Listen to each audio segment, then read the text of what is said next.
Melatonin. Boom, she says melatonin. Okay, so melatonin is a natural hormone that our pineal gland in our brain makes. So you would see sunlight coming in, and that ends up talking to pineal gland hanging down there in your brain. And then she makes melatonin. And since the advent of all of our current phones and technology and blue screens, blue light, right? They've actually done quite a bit of studies. The average person spends 8.5 hours a day in front of some screen of some kind. So, 5-6 hours at work, plus your phone, and then your evening TV and nighttime news or whatever you're doing. And this directly decreases melatonin. And in the realm at 8.5 hours, I think it was something like 40 to 50%. Like incredible. Wow. So we see a lot of patients with insomnia. And when you're sick, you have to be sleeping. Your body heals when you sleep because that's theta wave sleep and making endorphins. So one of the therapies we know, we can take melatonin orally in high doses. So that's 20, 30, or 40 milligrams. This, by taking high dose oral melatonin, we stimulate natural killer cells. Bam.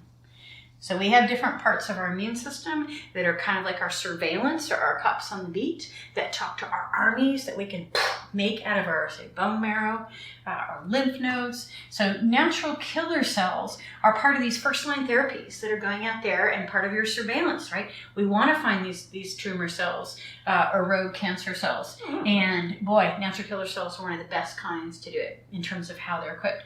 So lots of double-blind, placebo-controlled studies on this. And there's even some research I've been reading lately where they might take this as high as 120 milligrams for even more benefits. But I haven't finished, just started reading this actually day before yesterday. So new stuff going on all the time. Natural hormone, well tolerated, and when you take it orally, so if you spent 0 time on a screen, would you need to take some? Sure. Actually, the studies that they did where they're doing the 20, 30, 40s and so forth, those studies were like 10 years ago even. It's not just, before the onset of this average of crazy hours in front of screens and blue light. And so, although they're blue light blockers now, they're becoming more prevalent, right? So you can hopefully be making better melatonin. But anything we can do to stimulate, so remember this is our immune system, our natural killer cells. And that's going to help fight cancer, find it, program, go to lymph nodes. Is there at least theory as to why melatonin does that? Like, is it the body reboot every night? Why? Yeah, that is. Why does melatonin do that? Right. When the why is the how. So it has to do with when you sleep. Here, so we'll kind of go. To my sleeping person.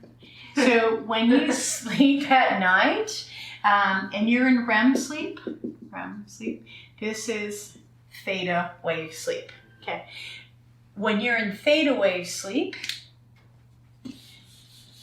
so you cycle through this hopefully at least once before midnight and then 2 to 3 times after midnight.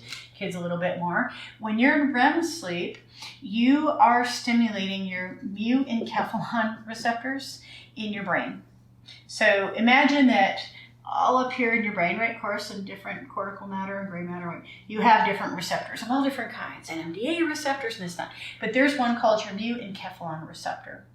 And when you sleep at night, you naturally make endorphins and enkephalons.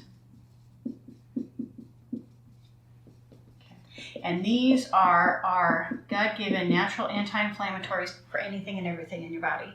Better than any COX inhibitor like Celebrex or LOX inhibitor or NSAID or anything else. They affect leukotrienes, they affect thromboxanes.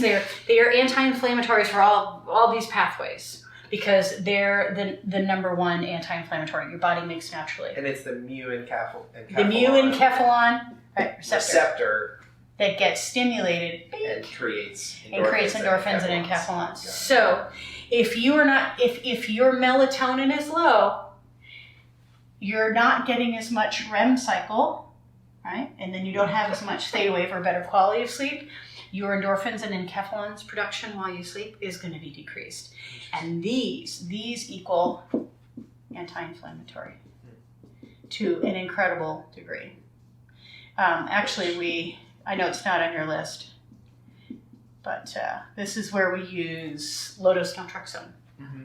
Okay. So low-dose naltrexone helps upregulate LDN, one of our wonderful anti-cancer drugs since World War II.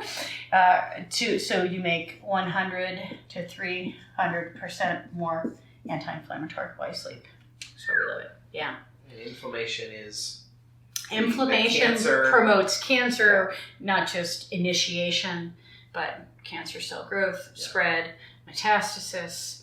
Inflammation also suppresses immune system, which is part of what you need to fight cancer. So fighting cancer is fighting inflammation. Fighting cancer is fighting inflammation and rogue DNA morphed, de-differentiated cells.